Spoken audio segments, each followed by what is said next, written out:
bicara tentang kombinasi, ya sama-sama kita ketahui bahwa Pak Ganjar dan Pak Mahfud ini sudah sangat representatif sekali. Betul. Pak Ganjar ini adalah sosok keterwakilan nasionalis. Dari saat dia menjadi mahasiswa aktivis, Bang Umar, beliau ini memang aktivis nasionalis. Begitu juga dengan Bang Mahfud. Bang Mahfud itu aktivis yang religius, nasionalis dan religius. Jadi sosok Pak Ganjar dan Pak Mahfud ini adalah sosok presiden dan wakil presiden yang memang sesuai dengan sejarah perjuangan bangsa. Sebenarnya segmen kita juga tim pemenangan daerah sendiri itu masuk ke dalam Karang Taruna gitu. Kita memberikan edukasi bahwasannya ini visi misi yang jelas, calon presiden yang jelas dan calon wakil presiden yang jelas dengan track record yang baik gitu. Baik di pemerintahan, baik di hukum gitu. Nah, Ganjar Mahfud melakukan itu. Satset tas-tas. Ya kan satset gerak cepat. Pak Ganjar Mahfud tas-tas. Coba lihat dalam penanganan berbagai kasus selama dia menjadi apapun jabatannya cepat, kan nggak pakai tele-tele undang ini beres kan. Beberapa kasus terakhir yang terbongkar itu kan beliau gerak cepat dan berani mengungkapkan itu.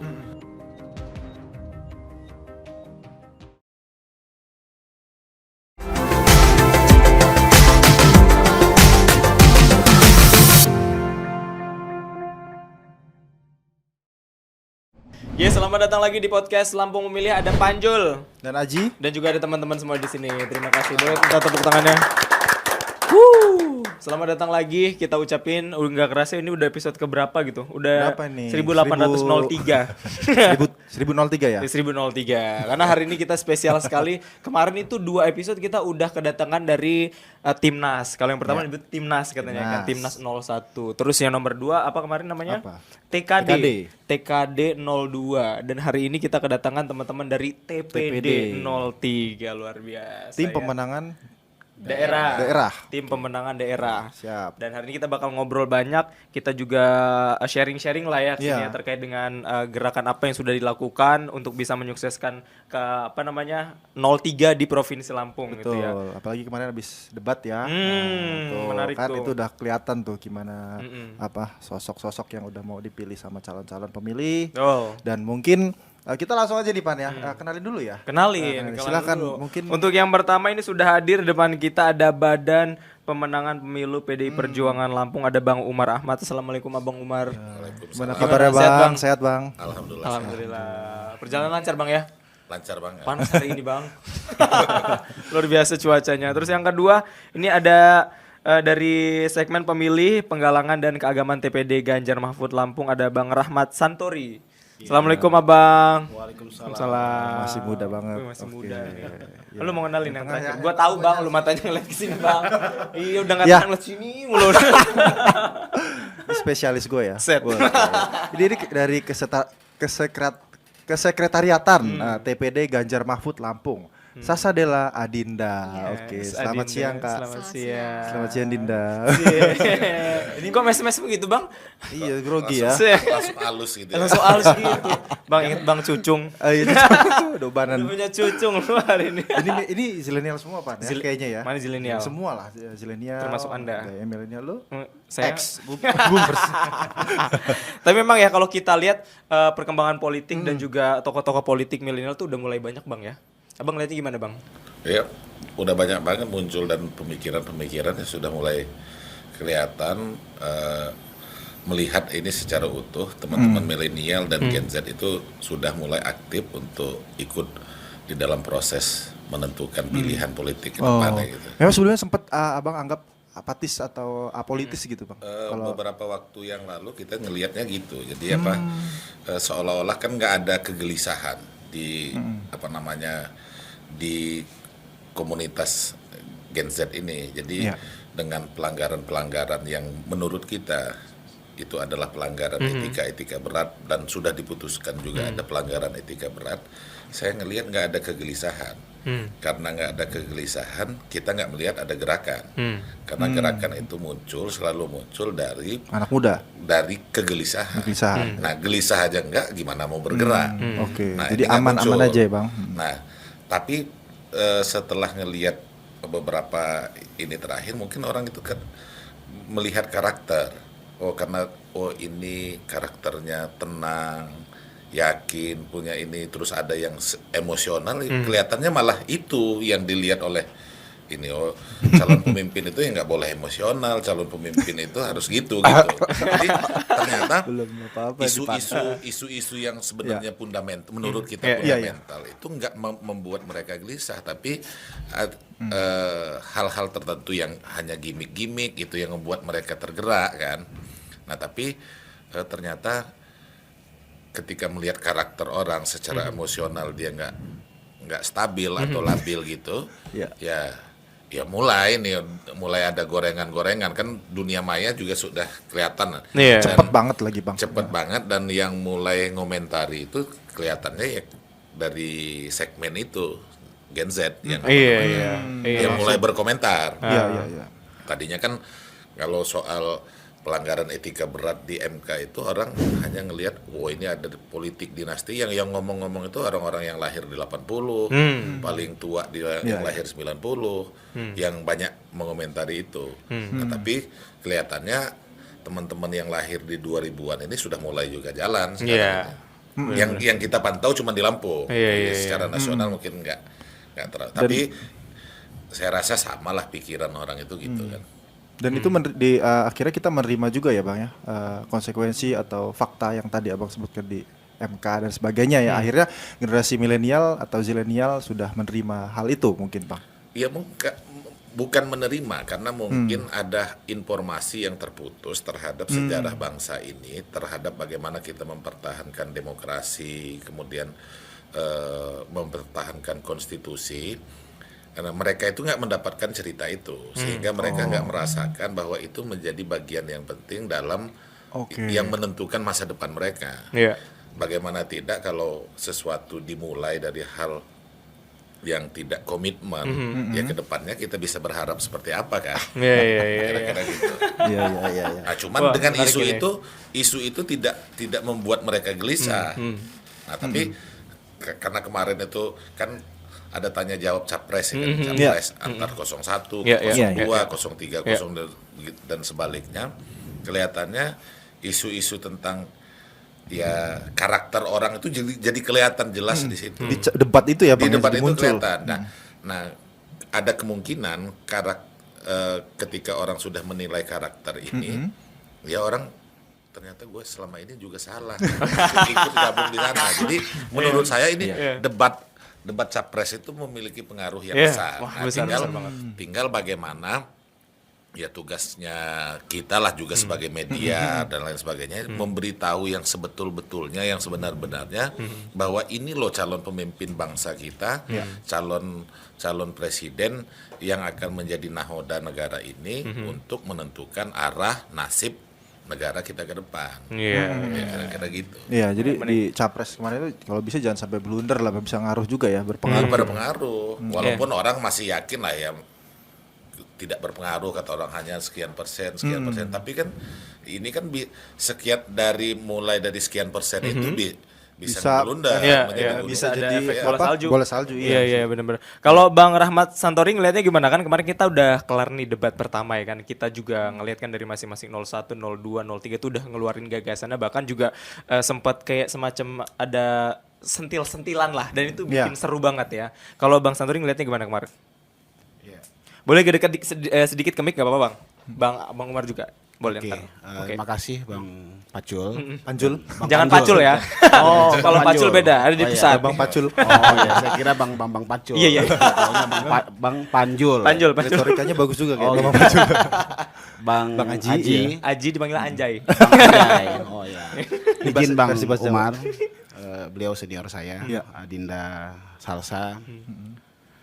Ya kalau berkaitan dengan debat kemarin capres, bahwa kita sudah sama-sama melihat bahwa perdebatan yang sudah sangat substansial ya, bahwa kita harus lihat dulu apa sih sebetulnya kegunaan daripada debat itu. Debat itu kan sebetulnya adalah media, ya kan, suatu media fasilitas yang diberikan oleh KPU untuk disajikan kepada masyarakat di seluruh komponen yang ada di Indonesia. Nah artinya kita juga sudah cukup puas ya melihatnya bahwa perdebatan itu adalah ajang bagaimana kita bisa melihat visi dan misi secara ringkas, lalu bagaimana kualitas emotional question dan intellectual question daripada calon-calon presiden kita. Sama-sama kita ketahui bahwa presiden ini kan bukan menjadi hal yang sangat mudah atau kita gampangkan.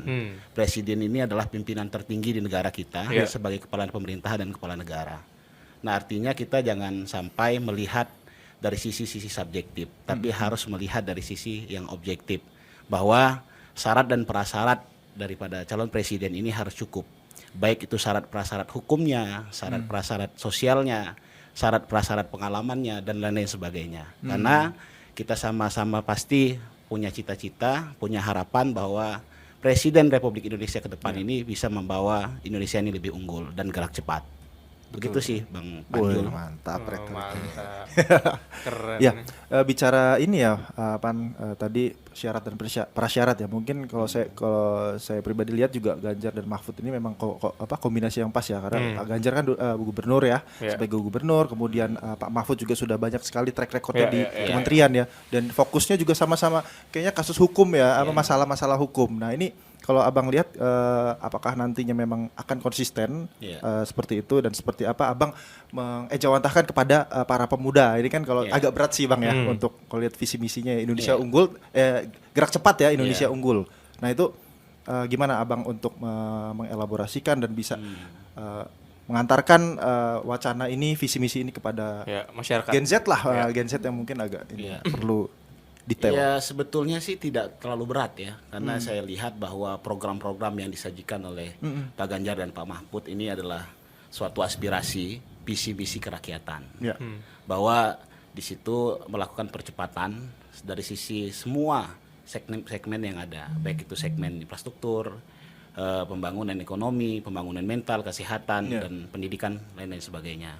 Nah artinya sebetulnya masyarakat sudah menerima. Karena inilah yang sebetulnya dibutuhkan dan diharapkan oleh masyarakat. Kalau bicara tentang pengalaman tadi, bicara tentang kombinasi, ya sama-sama kita ketahui bahwa Pak Ganjar dan Pak Mahfud ini sudah sangat representatif sekali. Betul. Pak Ganjar ini adalah sosok keterwakilan nasionalis. Dari saat dia menjadi mahasiswa aktivis, Bang Umar, beliau ini memang aktivis nasionalis. Begitu juga dengan Bang Mahfud. Bang Mahfud itu aktivis yang religius, nasionalis dan religius. Jadi sosok Pak Ganjar dan Pak Mahfud ini adalah sosok presiden dan wakil presiden yang memang sesuai dengan sejarah perjuangan bangsa. Sesuai tadi yang disampaikan oleh Bang Umar bahwa segala sesuatu itu harus kita lihat dari sejarah. Nah, yang dibutuhkan hari ini adalah sesuai dengan sejarah perjuangan bangsa dan sesuai dengan harapan-harapan pada zaman saat ini. Harapan-harapan kontemporer. Itu saya pikir, Bang Haji. Tapi tadi sempat ada Bang Umar tadi sebut ada terputusnya tadi Bang ya, generasi tadi Bang, sehingga mungkin usaha-usaha dari pejuang mungkin kalau generasi milenial sih yang penting praktis, lancar gitu kan. Nah ini ada tapi PD ini kan nilai-nilai luhur lah Bang, tadi sebutin sama Bang Sautir. Nah ini gimana cara menjembatani antara sejarah tadi sama yang saat ini terjadi kepada generasi zilenial dan milenial ini Bang, ini kan kebanyakan mungkin soal metode metode yang kita lakukan untuk menyampaikan pesan. Kadang-kadang kan orang itu nggak melihat isi pesannya, tetapi bagaimana cara dan siapa yang menyampaikan pesan itu. Nah, saya kira semua tim koalisi yang sudah tergabung di dalam pemenangan Pak Ganjar Mahfud ini kan sudah punya banyak gen. Ada Seno Aji yang dari itu kan sangat milenial, dan menurut saya cara-cara seperti itu bisa menyampaikan secara efektif kepada Gen Z. Nah, yang saya maksud terputus itu misalnya gini, orang-orang yang lahir di 2000-an ke atas ini kan tidak mendengar dan tidak sudah yang pasti mereka tidak merasakan secara langsung apa yang terjadi di 98. Betul, ya. Sehingga mereka tidak merasakan perjuangan pendahulunya, bagaimana menegakkan demokrasi di bangsa ini. Sehingga mereka nggak ada rasa memiliki juga tapi cara menceritakannya ini yang mesti kita cari formatnya untuk ke milenial. Tapi kita di tim pemenangan pemilu daerah, tim pemenangan daerahnya Pak Ganjar Mahfud, ya kita juga punya cara-cara tertentu bagaimana menyampaikan pesan ini kepada Gen Z, ya kan? Bisa caranya, bisa orangnya yang menyampaikan itu. Kalau saya langsung ngobrol sama anak-anak yang lahir di tahun 2003 itu Agak tua banget nih bapak ini. ada gap ya Bang ya. Ada gap. Jadi Sampai ini agak susah nih. agak susah kan. Jadi Manggilnya Om ya Om. panggil Om, Opa ketika Opa. ya yang udah pasti Om kan. Iya, iya. Nah, dan caranya mungkin kita juga kaku juga kan kalau nyampein yang gitu. Iya. Ya mungkin itu aja sih paling soal cara dan bagaimana. Tapi secara prinsip sebaik-baiknya strategi itu adalah menang. Jadi, Mutlak ya Bang. iya. Gimana caranya ya ntar kita bikin bareng-bareng ya? Iya, nah yang tahu cara menang ya masing-masing segmen ini Iya, bagaimana mempengaruhi, dan saya kira kita juga nggak kalah banyak orang juga untuk menyampaikan ini. Hanya yang kita takut ini kan ketika ada kejadian Butet, ada kejadian siapa lagi yang dikekang kebebasan, jangan-jangan PES juga dikekang juga. Iya. Bagaimana saya juga sih beberapa waktu yang lalu itu mulai menganalisa ya, walaupun Litbang Kompas yang memang selama ini kita bisa jadikan rujukan sebagai survei yang mungkin independensinya sangat bisa kita percaya, tapi saya lihat dari berbagai karena kita juga secara internal melakukan survei, dia merilis 28% orang di Republik ini belum menentukan pilihan. Wow. Menurut saya 28% itu adalah tempat menyimpan data. Sebenarnya orang itu sudah menentukan pilihan. Nah, cuman ini belum berani menyebut ke siapanya. Karena hari ini jauh sebelum debat, jauh sebelum kita ada jadwal kampanye, orang itu sudah menentukan pilihan. Iya. Saya mau ke Ganjar, saya mau ke Prabowo, saya mau ke Pak Anies, itu sudah menentukan pilihan. Dan perubahan-perubahan pilihan itu ya nggak begitu besar. Jadi terhadap survei itu ya saya agak benar secara metode, tapi ada data yang masih disimpan. Nah, karena kalau klaim-klaim menang satu putaran itu kayaknya sih masih jauh, karena di Lampung aja ya Ganjar masih sangat oke kan sebagai pemilih wilayah dengan penduduk dengan mata pilih 8 besar nasional itu. Ya kita lihat antusiasme warga masyarakat juga masih sangat tinggi untuk Ganjar Mahfud. Jadi saya ngelihat ya nggak mungkin lah satu putaran. Kalaupun mungkin satu putaran itu pasti 03 yang Keren. Iya. Memang harus ada optimis itu ya. Oh iya dong. Kalau Sasa ngeliatnya gimana fenomena tokoh tokoh politik muda lah. Gimana? Boleh minum nggak ini? Boleh Bang. Kan? Bang. Ayo, minum. Jangan lupa ya diisi nih brand ini. Ditunggu brandnya. Gimana? Kalau untuk tokoh pemuda gitu ya. Ya. Di Lampung sendiri sih sebenarnya yang saya lihat ya, ya sebelah salah saya ini, Ya. Bang Umar. Panutan kita semua ini Bang Umar Ahmad.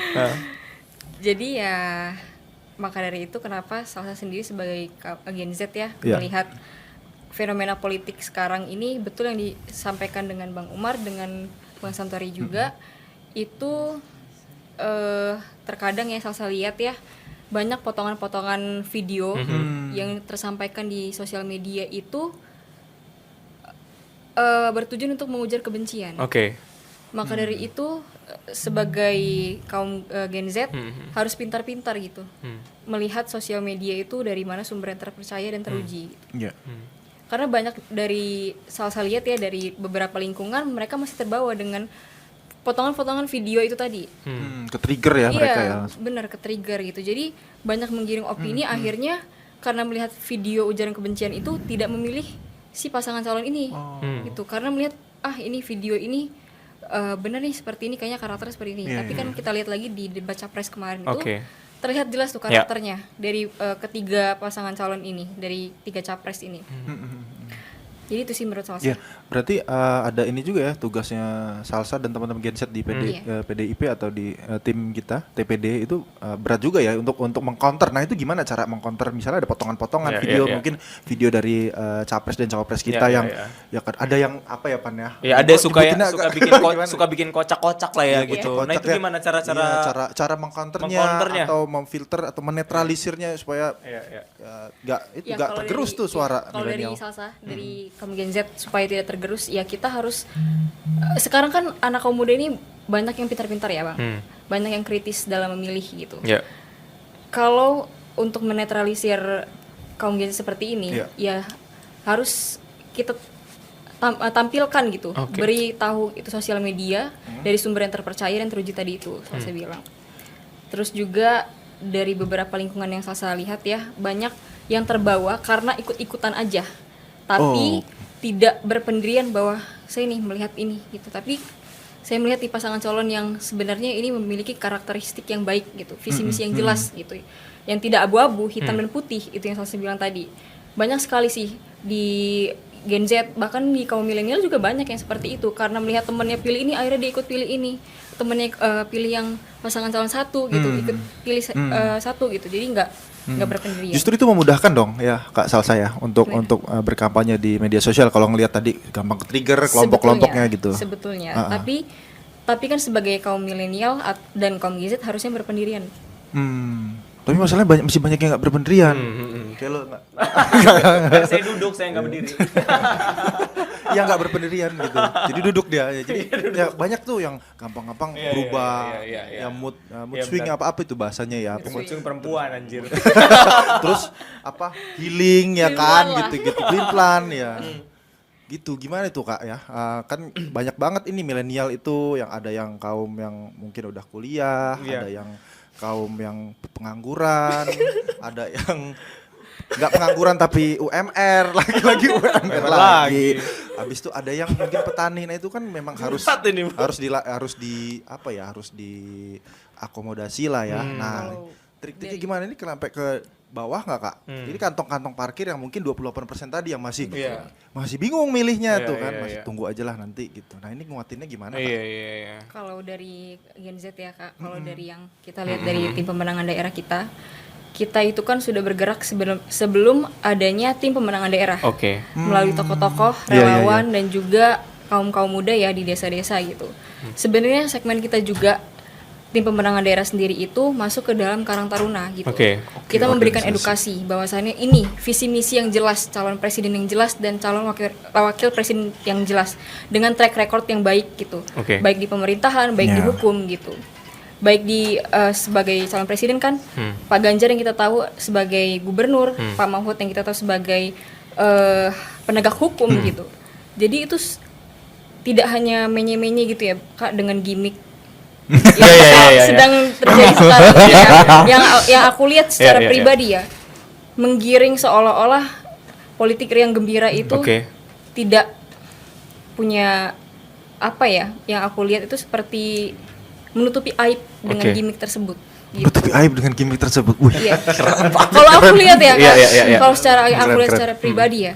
Jadi maka dari itu dengan tim pemenangan daerah ini turun ke bawah, memberikan edukasi dan juga visi misi yang jelas dari calon presiden kita nih, ini bahwasannya memang Pak Ganjar dan Pak Mahfud ini hadir bersama masyarakat dan juga kaum generasi milenial dan kaum Gen Z. Nggak pakai gimmick tapi satset. Ya. Nah, bener Bang ucapannya ya. Sebenarnya apa sih Bang yang dimaksudin satset itu Bang? Ya sebetulnya dia gerak cepat, gerak cepat lalu lebih responsif, melakukan taktik dan strategi yang matang, terukur dan sistematis. Baik itu dalam konteks pembangunan maupun dalam konteks pemenangan. Artinya memang kita sama-sama ketahui bahwa Ganjar Mahfud ini kan mengusung melanjutkan yang baik, memperbaiki yang kurang baik.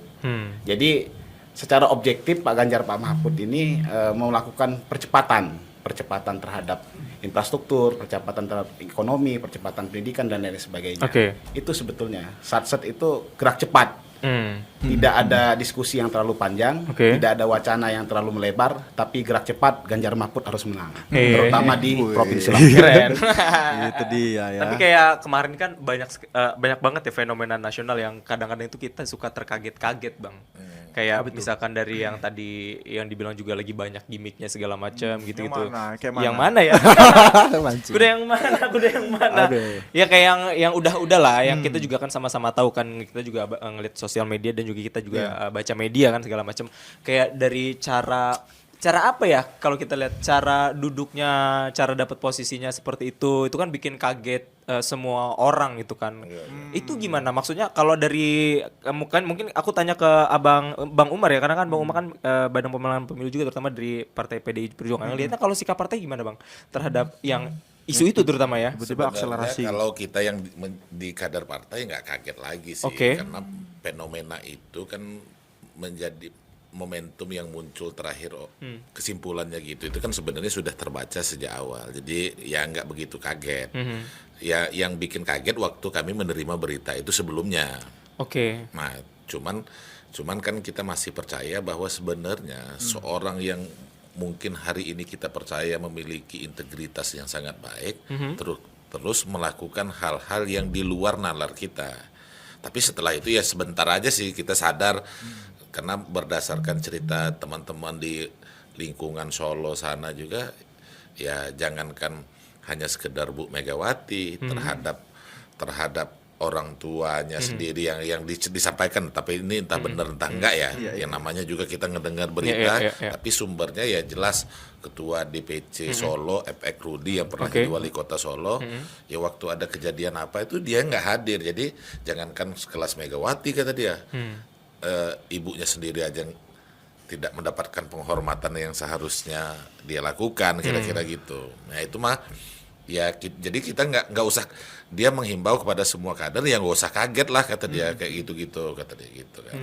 Nah yang kita lakukan ini kan kita lihat tadi soal kan orang ini berupaya bagaimana merubah pikiran orang melalui semua platform media sosial. Upaya-upaya ini yang dilakukan karena kita tahu bahwa hampir semua dunia maya ini lebih dari 60% itu dikuasai oleh mereka. Nah kita juga nggak kalah juga lah. Selain dunia maya kan ada dunia nyata.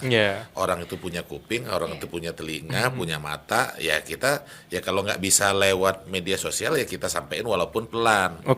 Jadi kalau orang dengan kecepatan tinggi ya kita dengan kecepatan yang rendah, kita pastikan bahwa berita yang benar itu juga sampai ke telinga warga masyarakat dengan cara apapun. Ya bisa dengan banyak cara lah kita menyampaikannya itu. Nah walaupun kita kalah cepat kadang-kadang nyampeinnya, tapi saya yakin mereka dengan cepat menyampaikan berita itu kepada warga, tapi kan ya Tuhan juga nggak tidur. Terus ditunjukkan karakter sesungguhnya itu kan ya bagaimana, oh ternyata yang kita anggap sekarang apa itu gamai keluar juga. Jadi nggak usah, kita juga nggak khawatir. Orang yang duluan kenalan itu belum tentu diterima cintanya kan. Benar. Yang duluan diterima itu yang berani ngomong sama orang tua dan langsung nentuin tanggal jadi nikah. Belum tentu juga.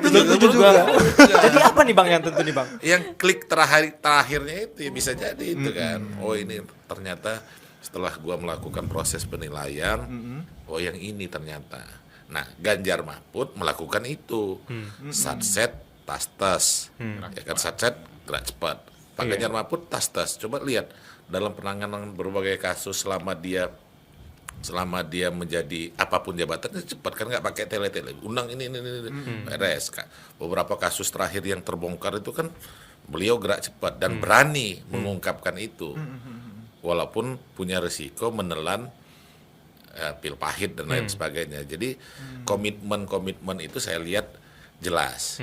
Khusus Pak Mahfud, saya juga secara personal pernah, jadi jauh sebelum beliau menyatakan ingin menjadi wapres, saya pernah melihat beliau. Rumah pribadi beliau itu mungkin besar rumah saya, dengan jabatan yang pernah beliau lalui. Ya mungkin ya, walaupun rumah saya kan di Tubabar. Besar rumah dia, abang ya bang ya? Daripada rumah dia ya pak? Lebih besar rumah saya. Rumah abang? Rumah saya Kok bisa gede rumah abang bang? Iya karena di Tubabar rumah saya. Karena tanahnya kan masih. Jadi maksud saya itu gini loh. Itu kan menunjukkan Iya, iya. komitmen. Ya. Oh ternyata dia melakukan amanah. Ya. Pernah jadi Menteri Pertahanan Ya. zamannya Gus Dur. Betul. Pernah 5 tahun jadi Ketua Mahkamah Konstitusi. Menjadi macam-macam Oke. beliau itu ya, tapi beliau ya biasa-biasa aja. Iya.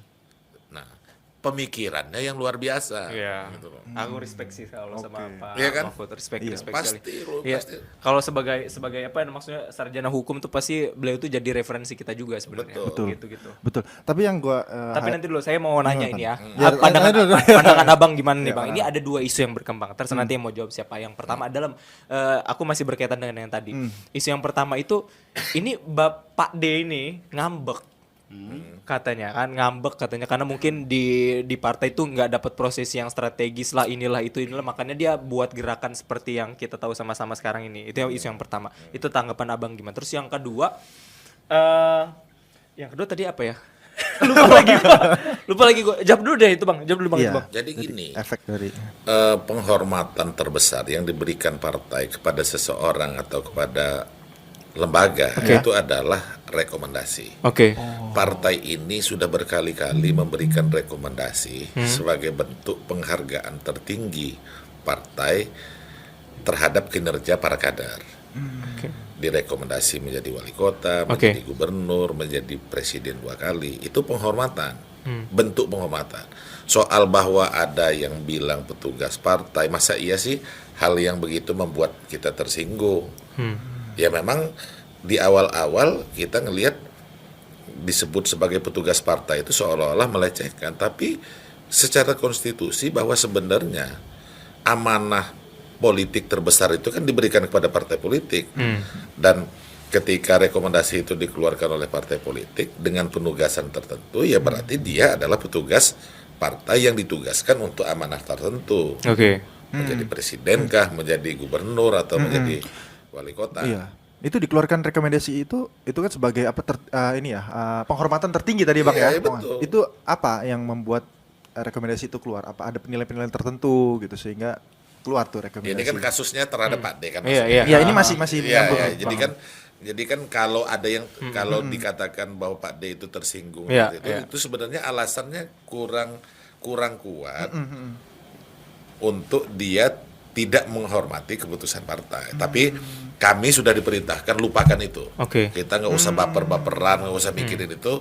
Faktanya bahwa sudah ada yang melakukan hal semacam itu. Ya tinggal kita gerak lagi, sampaikan program, sampaikan ini dengan platform media sosial, dengan door to door dan lain sebagainya untuk memenangkan Ganjar Mahfud. Dan kita sudah mempersiapkan seluruh perangkat untuk pemenangan. Sehingga pada waktunya 14 Februari ketika nanti dicatat oleh KPU kita di atas 50%, oh memang pantas Ganjar Mahfud mendapatkan dukungan sebesar itu.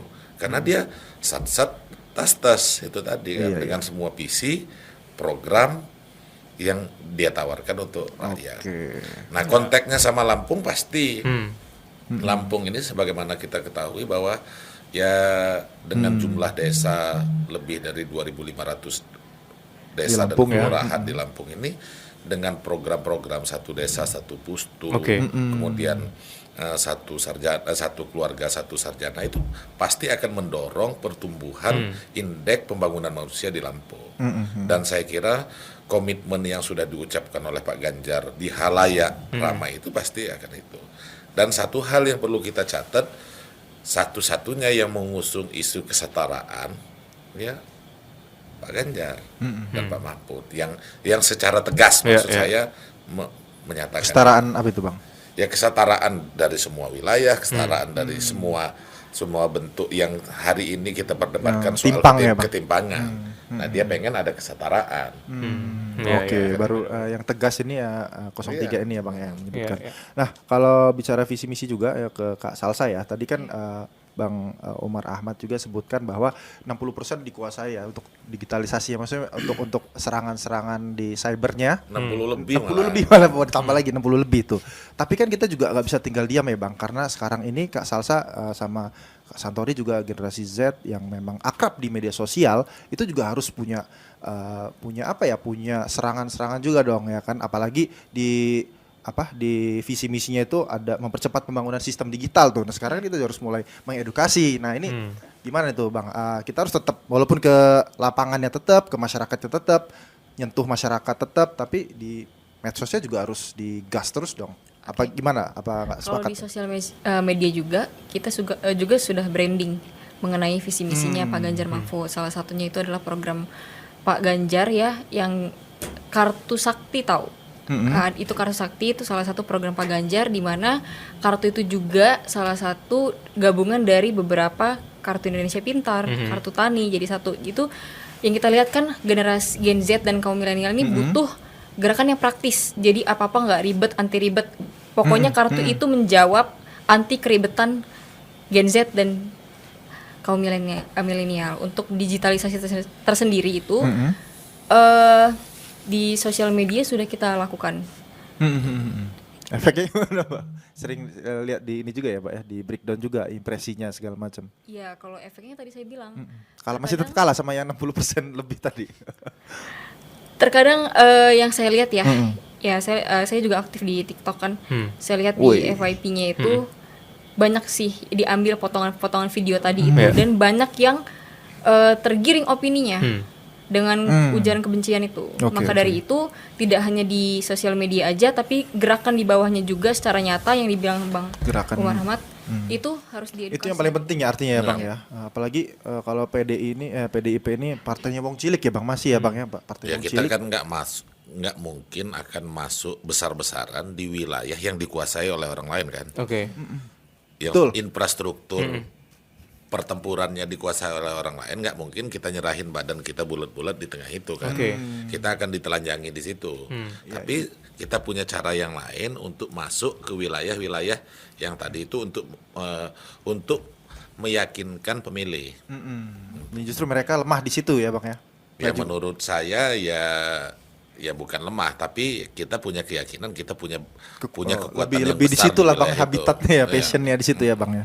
Nah ini kalau partainya Wong Cilik biasanya kalau lihat kampanyenya PDIP itu selalu ada kuda kepang gitu-gitu Bang. Pokoknya yang kultural gitu lah Iya, Bang. culture. Nah, culture ya. Jadi ini kan milenial juga kadang-kadang masih gap juga tuh, pengennya yang hingar-bingar. Nah ini masih tetap dipakai nggak sih Bang cara-cara Iya, gitu Bang? Ya, Kalau di Lampung ya Bang. kita kan sadar diri, tahu segalanya. Oke. Jadi apa yang kita punya, apa yang orang punya, ini yang kita ukur. Sehingga kita juga memilih jalannya itu ya nggak mau terjebak di wilayah permainan orang. Oke. Nah kita punya mainan sendiri yang kita yakini bahwa ini juga mampu mempengaruhi orang lain. Kalau Gen Z hari ini kita meyakini platform media sosial adalah sarana yang paling efektif untuk mempengaruhi mereka, kita juga punya cara yang lain. Walaupun di platform media sosial kita juga memperkenalkan Pak Ganjar, tapi kita juga nggak mau berlebihan untuk ikut bertempur di sana. Karena kadang-kadang apapun yang kita lakukan kadang-kadang diserbu buzzer, diserbu apa juga, ya jadi percuma juga ya. Yang lebih baik gua kenalan sama Panjul langsung, mana Nyul gini ya. Kan dia nggak bisa ngeblok Panjul, Panjul ngeblok siapa lagi, nah, gitu. Jadi lebih baik satu-satu, tapi secara organik. Ini memang benar-benar lahir dari hati orang. Hati ke hati ya Bang hati ya. ke hati nanti Oke. pada akhirnya orang, oh iya benar juga, oh iya gitu juga. Benar-benar. Kalau kata Ari Lasso, sentuhlah dia tepat di hatinya. Gitu. Bener itu. Iya. Jadi bisa nyebar juga ya Bang ya, kalau Bisa udah ke hatinya nyebar. bisa efek domino Iya, Nah, juga. kemudian touch the efek heart. lain ya kan, ini kalau kita ngelihat ini kan hilirisasi yang disebut oleh Pak Ganjar itu kan dalam semua aspek ya kan. Hampir semua sama lah kita ngomong semua hilirisasi. Nah dampaknya terhadap Provinsi Lampung ini juga kuat pasti karena banyak komoditas-komoditas pertanian kita yang keluar dari Lampung ini tidak dalam bentuk produk-produk yang memang langsung ke pasar. Jadi masih produk-produk yang bahan baku juga, terus kemudian baru bisa dinikmati oleh pasar. Nah, kalau ada hilirisasi, tentunya kita juga mikirin, misalnya ada kita sumber tapioka kita juga besar. Keluarnya sudah tidak hanya sekedar dalam bentuk tapiokanya. Jadi ya, Bang. Kita bisa dalam bentuk turunan-turunan produk yang lain, sehingga nilai tambah itu bisa dirasakan oleh warga masyarakat Lampung, petani Lampung, yang notabene wilayah Lampung ini adalah 60%-nya lebih dari petani. Mereka bisa menikmati nilai tambah karena ada lanjutan produk, dan mereka harus terlibat di dalam itu. Saya kira Pak Ganjar sudah mikirin itulah untuk masyarakat Lampung juga. Iyalah. Pidato pas bupati Pak Bang Umar. Ya bener sih, memang hilirisasi itu penting banget ya Bang ya, karena efeknya baik itu. Tapi kan memang prosesnya cukup panjang ya Bang. Cukup panjang. Tapi kita harus yakin itu dong, karena bangsa ini kan nggak boleh gimmick. Yang gimmick aja yakin, masa kita punya prinsip nggak yakin kan? Iya, Bang. Tapi kan 03 udah sempat main ke Lampung ya. Iya. Udah sempat main ke Lampung beberapa waktu lalu. Cuman waktu itu kalau nggak salah belum mulai ini kan perkenalan visi misi dan kampanye juga kan, baru sowan aja lah istilah kata. Ini rencana kapan mau main ke sini nih? Boleh di-spill nggak kapan dan berapa kali kalau boleh di-spill? Secara khusus Pak Ganjar belum ada jadwal, tapi Pak Mahfud berkemungkinan akan ke Lampung. Nah, ini yang lagi diatur, beliau bertemu dengan siapa, di mana, dan membicarakan apa, itu yang lagi kita atur. Sehingga yang kita bicarakan di dalam pertemuan itu sudah benar-benar bisa mewakili warga masyarakat Lampung. Dari kaum abangan, kaum sarungan, kaum macam-macam itu semua karena aspirasi ini juga harus diakomodir sebagai upaya kita menjunjung tinggi kemajemukan. Iya. Karena kalau kita lihat kan memang tren tren kampanye menurutku di era pemilu ini cukup unik dan kreatif tadi yang kayak 02 kan kita tahu dengan caranya mereka seperti apa, 01 juga kita lihat dengan cara mereka, kan 01 udah kesini ya pertama kan dia kan kesini tuh, dan rame juga kemarin tuh ya kan, sempat rame juga jadi bahan perbincangan di tongkrongan anak-anak muda, metodenya caranya mereka seperti itu. Kalau teman-teman dari 03 nanti apakah ada metode khusus untuk bisa sowan ke sini Pak Ganjarnya atau Pak Mahfudnya gitu apa gimana? Kita sejak awal sudah menetapkan komitmen. Siapapun orang yang sudah berkomitmen untuk mendukung Pak Ganjar Mahfud, dia harus bisa menjadi Ganjar Mahfud. Mulai dari perilaku, pikirannya sudah menggambarkan Ganjar Mahfud. Orang itu bila perlu ketemu salsa aja dia udah ngerasa ketemu Ganjar Mahfud. Jadi Ganjar siji, Ganjar kabeh. Dapat ganjaran. Kira-kira gitu. Kalau Bang Santori nih Bang, isu yang palingnya mewakili zilenial ya, generasi Z itu kan banyak sekali yang harapan yang digantungkan nih sama calon-calon presiden dan calon wakil presiden, utamanya 03. Nah mungkin kalau yang abang mungkin di highlight lah, itu isu apa sih Bang yang paling relate dan paling urgent bagi generasi-generasi yang labil lah gitu. Generasi milenial. Milenial ya masih ya, milenial zilenial. Ya sebetulnya kan lagi-lagi generasi milenial ini kan generasi yang objektif, generasi yang lebih rasional. Artinya melihat sesuatu itu memang betul kata Sasa bahwa harus cepat gitu kan, lalu nggak mau ribet instan, tapi dia punya substansi yang baik. Nah artinya di sini Pak Ganjar dan Pak Mahfud ini kan memang punya visi misi, lalu punya harapan untuk mengakomodir apa yang menjadi kebutuhan segmen milenial itu tadi. Nah salah satunya adalah mengembangkan teknologi, lalu yang kedua membuka usaha-usaha kecil menengah untuk untuk kalangan milenial, ya kan, dan program-program yang lain. Nah situ kita lihat bahwa yang betul-betul realistis, yang betul-betul artinya menjadi harapan masyarakat, dan yang betul-betul lahir daripada masyarakat itu sendiri. Sejak dia muda sampai hari ini dia senior ya. Pak Ganjar Mahfud ini kan senior lah. Walaupun mereka senior, tapi mereka lebih tahu dan dekat dengan masyarakat, terkhusus milenial. Karena mereka pada saat muda, mereka betul-betul berproses. Oke. Pada saat mereka menjadi mahasiswa, saya sering baca apa yang menjadi biografi Pak Ganjar, Pak Mahfud, Pak Mahfud lah terutama, itu kan memang senior kita ya di HMI, itu bahwa mereka menghabiskan waktu pada saat mereka menjadi mahasiswa, pada saat mereka muda itu dengan belajar, memperluas jaringan, ya kan, lalu berbuat untuk bangsa dan negara ini. Gitu.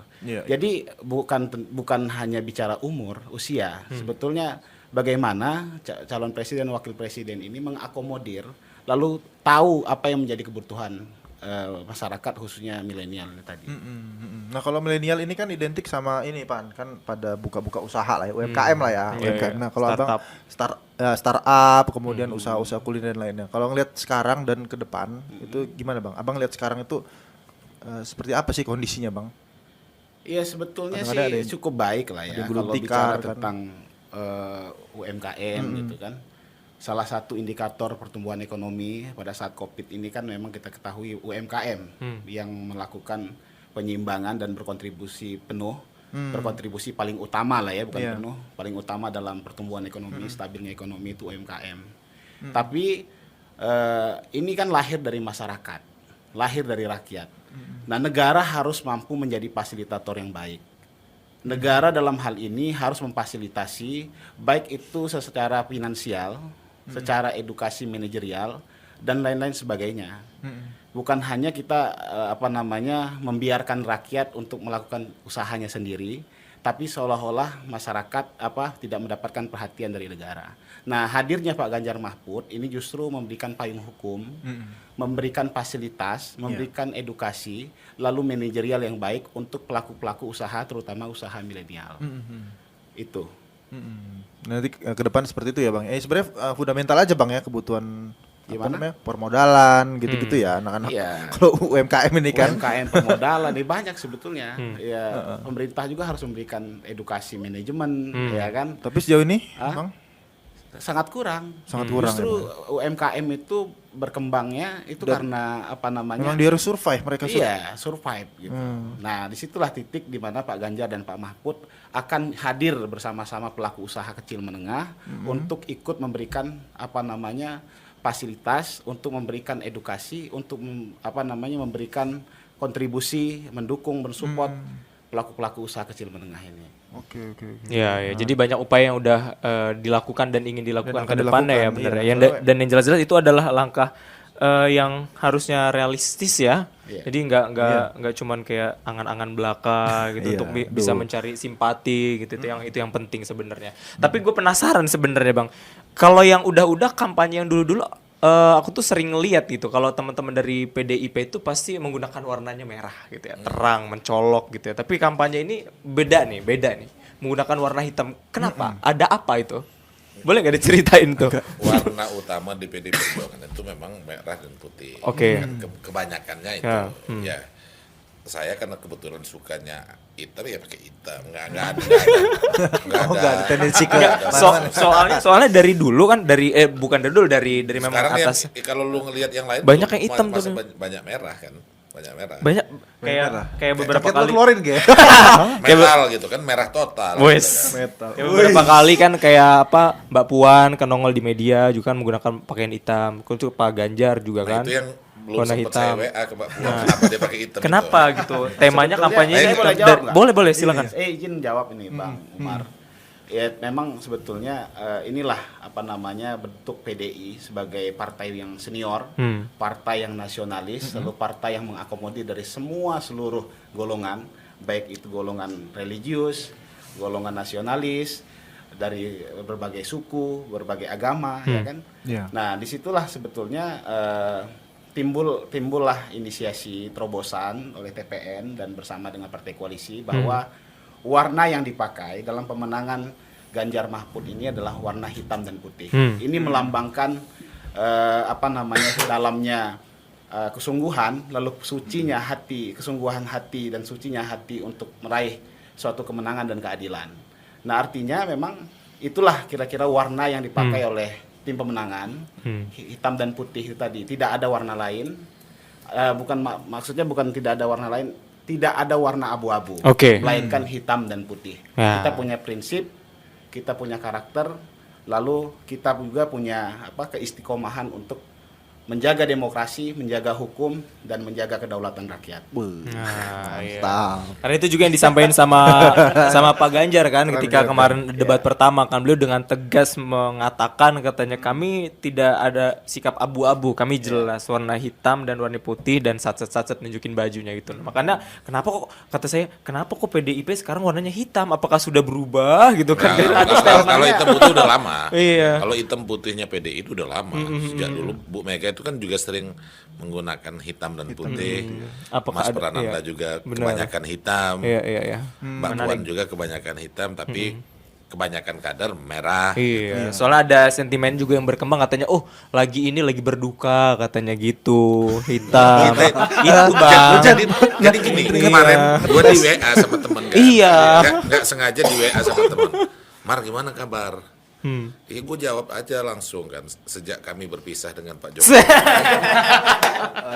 hidup gue jadi lebih bahagia dan lebih sehat. Iya dong. Iya kan, itu jadi pertanyaan orang-orang juga kan. Karena Jadi sambil bercanda. Iya, kan, benar. Gitu. Tapi bicara warna ya Pan ya, walaupun tadi warnanya merah, putih dan hitam. Nah, tapi kan kita koalisi ini ada yang hijau, ya kan dari ini ada P3 ya Bang, ada P3, terus ada Perindo, ada Hanura. Nah, Abang sebagai ketua Bapilu ya Bang ya, ini kan harus memastikan bahwa semua itu bergerak gitu Bang, nggak cuma PDI aja dong ya, nggak cuma PDIP karena ini kemenangan bersama itu seperti apa Bang? Karena mereka ini kan juga punya basis massa yang sangat kuat, ada milenialnya, ada yang mungkin bohira gede juga gitu. Ya itu seperti apa Bang? Cara mengontrolnya gitu loh Bang. Saya kira kan gini, itu sebenarnya tugas-tugas tim pemenangan daerah. Kalau saya ini kan hanya secara khusus di internal PDI Perjuangan. Oke. Jadi yang kita gerakkan itu bagaimana memastikan seluruh instrumen partai ini bergerak menuju satu kemenangan. Ya. Nah, ini yang kita lakukan. Tapi kita juga mantap. Ya. Karena kita tahu nggak mungkin Pak Ganjar hanya menang didorong oleh PDI Perjuangan. Oke. Harus didorong oleh seluruh lapisan warga masyarakat, baik yang sudah tergabung di partai politik maupun yang belum tergabung di partai politik. Nah, memaksimalkan apa yang sudah tergabung di partai politik itu yang sudah dilakukan. Saya kira P3, Perindo, Hanura punya strategi, punya treatment khusus di dalam partainya bagaimana menggerakkan pemenangan Ganjar Mahfud. Saya kira kelihatan di Lampung karena PDI Perjuangan berdasarkan basis dulu itu kan hanya menang di 20 sekian persen.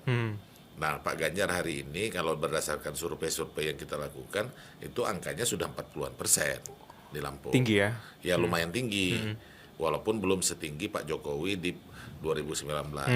Ini menunjukkan bahwa relawan, partai-partai politik pendukung juga sudah bergerak memenangkan Pak Ganjar.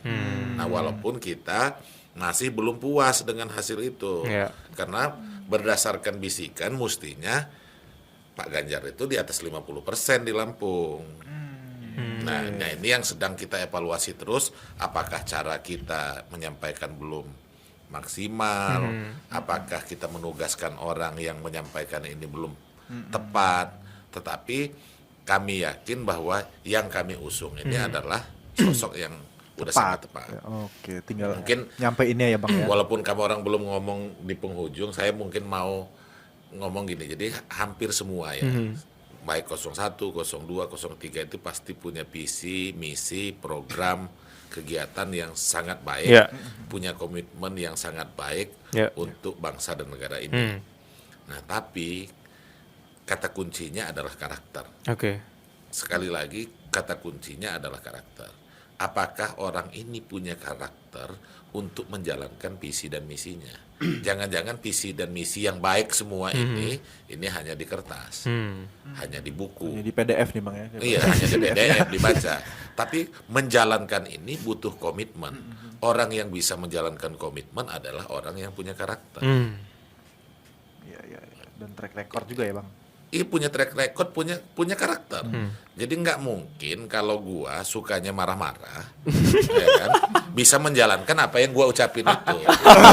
Karena gua punya hobinya ini. Kira-kira gitu. Jadi nggak mungkin kan. Nah, kita lihat track recordnya seperti apa, karakternya seperti apa. Kalau dia tenang, stabil, Ya mudah-mudahan ada jalan mikirin rakyat tiap hari.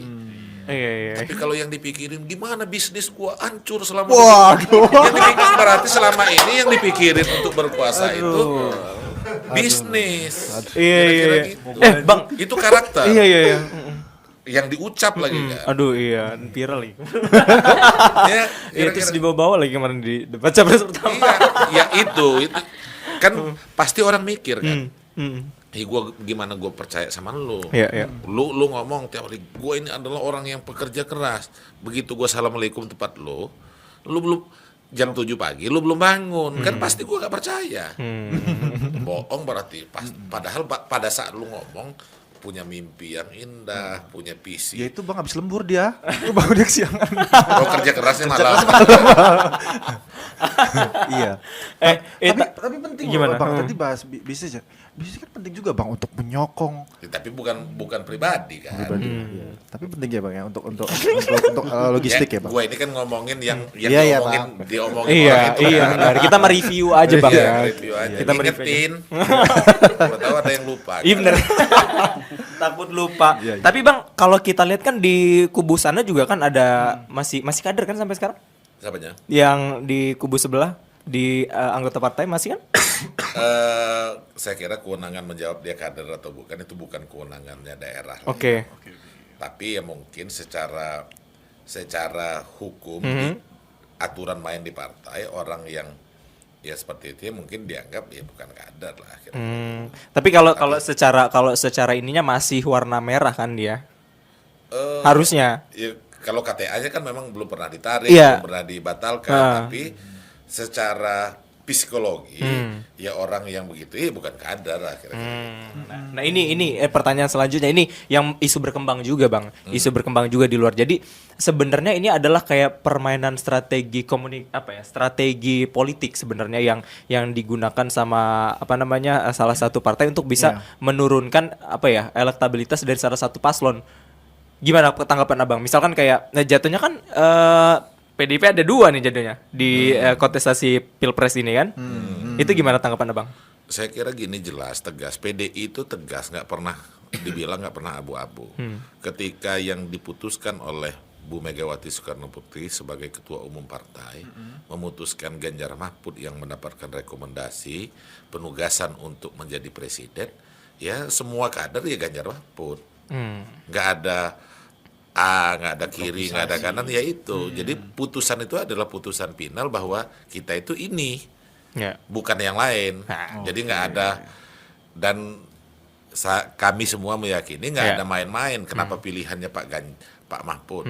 Kalau pilihan Bu Mega itu karena Pak Mahfud kaya, saya rasa enggak, karena ini enggak. Tapi karena menurut penilaian, ya orang yang memiliki komitmen dan layak mendampingi Pak Ganjar. Itu aja untuk bangsa negara. Ya, itu dia juga yang penting ya. Makanya kita juga perlu mendengar nih jawabannya langsung dari Pencerahan ya. Bang Umar gitu. Jadi Biar kan nggak- tahu sikapnya seperti nggak liar apa. ya isu-isu yang Iya, nggak ada isu-isu berkembang gitu. Ini terakhir sebelum closing, Bang Santori mau bilang apa buat teman-teman kita yang nonton sampai hari ini nih? Iya. Iya.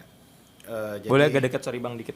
Ya, jadi untuk seluruh masyarakat Lampung, terutama masyarakat muda, generasi milenial, Gen Z, bahwa sama-sama kita ketahui ajang kontestasi politik ini, Pilpres ini ajang yang bukan berkali-kali, tapi ajang 5 tahun sekali. Artinya kita menentukan masa depan, menentukan pemimpin ke depan, lalu menentukan Indonesia yang lebih unggul. Ini adalah tempat kita, waktunya untuk kita memilih pemimpin yang berpengalaman, pemimpin yang syarat dan prasyaratnya cukup, pemimpin yang dekat dengan rakyat, lalu pemimpin yang sudah punya prestasi. Jadi pemimpin yang bukan dikarbit atau pemimpin yang emosional atau pemimpin yang hanya berwacana tapi nol atas prestasi dan pengalamannya. Jadi saya mengajak seluruh komponen masyarakat Lampung secara umum, karena masyarakat Lampung ini sangat majemuk, heterogen. Pasangan Pak Ganjar dan Pak Mahfud ini ada istilah ini Bang Umar. Istilahnya di Lampung itu buaya buhos mapu diulak, lemawang semapu di pematang. Apa itu? Apa itu? Buaya itu berkuasa. Buaya itu punya kehebatan di air, di sungai. Singa atau macan itu berkuasa di hutan. Gitu. Artinya sama-sama bahwa Pak Ganjar ini ahli di bidang eksekutif, ahli di bidang pembangunan ekonomi, ahli di bidang kerakyatan. Dan Pak Mahfud ahli di bidang hukum. Prestasinya sangat banyak sekali dan sudah tidak diragukan lagi. Artinya sudah tidak kita ragukan, kita harus pilih Ganjar Mahfud yang punya keahlian dan yang sudah terbukti. Itu saya pikir. Keren. Wah, gila, sangat komplit ya. Langsung memilih Ganjar Mahfud gua. Abang gimana? Terakhir. Mau bilang apa? Bilangnya cuma ini aja. buat masyarakat Lampung, dalam semua segmen sama-sama kita saling mendoakan bahwa kami semua mendapatkan penugasan untuk memenangkan Pak Ganjar Mahfud di Provinsi Lampung. Semoga dengan kemenangan yang akan hadir di 14 Februari yang akan datang ini bisa membawa kemajuan, khususnya bagi kemajuan masyarakat Lampung. Karena pemilu presiden dan kemajuan daerah itu merupakan satu tarikan napas yang tidak bisa kita pisah-pisahkan. Dan mudah-mudahan komitmen yang diucapkan oleh Pak Ganjar Mahfud kepada kami dan kepada semua warga masyarakat Indonesia akan bisa terwujud di masa-masa setelah beliau menang menjadi presiden dan wakil presiden. Keren. Mantap.